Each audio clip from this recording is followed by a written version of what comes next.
A few square feet of standard leather and some brass hardware can create a functional, high-quality bag. But when that same material passes through the supply chain of a heritage luxury house, it triples in value before it reaches the customer. This chart reveals immediate retail arbitrage. A buyer can purchase a bag for €8,000 and sell it to a secondary dealer for $22,000. Over decades, while gold suffers market volatility, these leather goods follow a steady, unbroken upward trajectory. Traditional economics suggests that as prices rise, demand should fall. In this market, the inverse is true. The more expensive the item becomes, the more the consumer base grows to meet it. Consumers are paying for more than 40 hours of hand-stitching. They buy into a highly engineered psychological architecture, meticulously designed to manufacture human desire.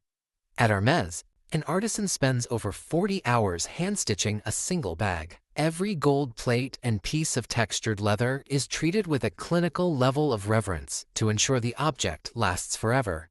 The brand protects this value by forcing buyers to build long-term purchase histories. They use this barrier to vet every customer, ensuring the product stays in the hands of collectors rather than being immediately flipped for a profit. Hermes avoids traditional advertising and celebrity influencers, relying instead on organic cultural moments. When Grace Kelly used her namesake bag to shield her pregnancy from photographers, she created a global demand that has remained constant for decades. This defines the economic concept of a veil good.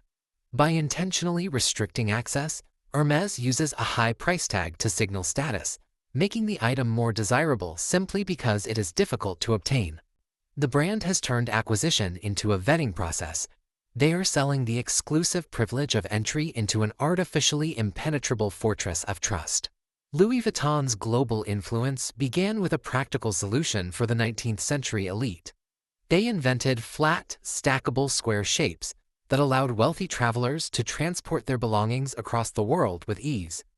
The LV monogram eventually evolved into a universal mental shortcut.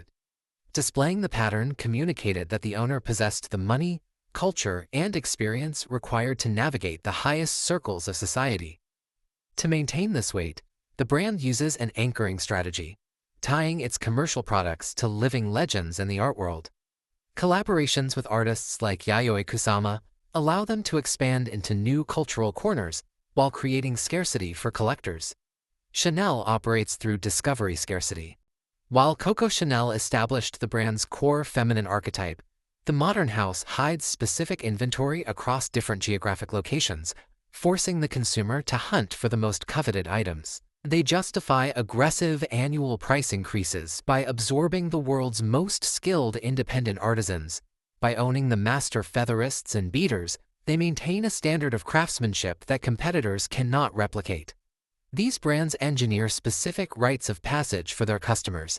They provide a universally recognized shortcut that allows the buyer to immediately signal their place in the social hierarchy. Miuccia Prota entered the industry as a subversive outsider who initially resisted the family business. She essentially used the brand to inject a feminist, contemporary perspective into a conservative and rigid market. She pioneered a movement known as ugly chic.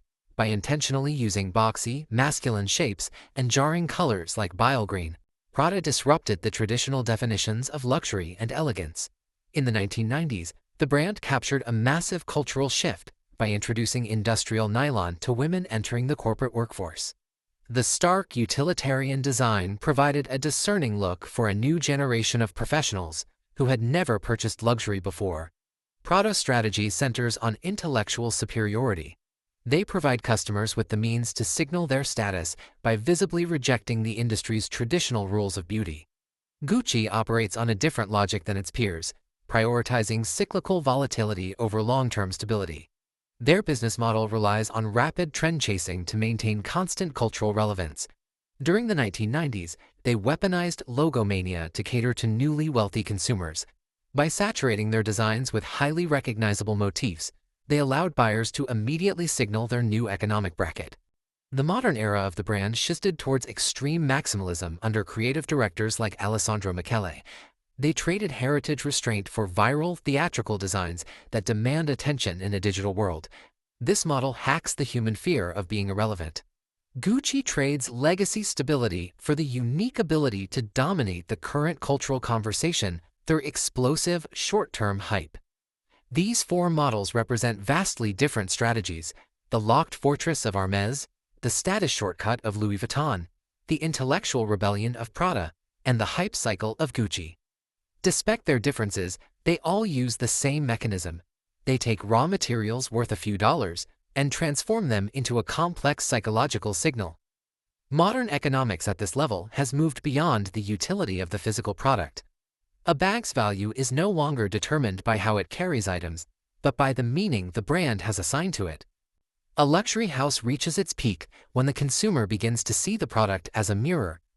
These brands have mastered the art of manufacturing a precise reflection of who the buyer desperately wants to be.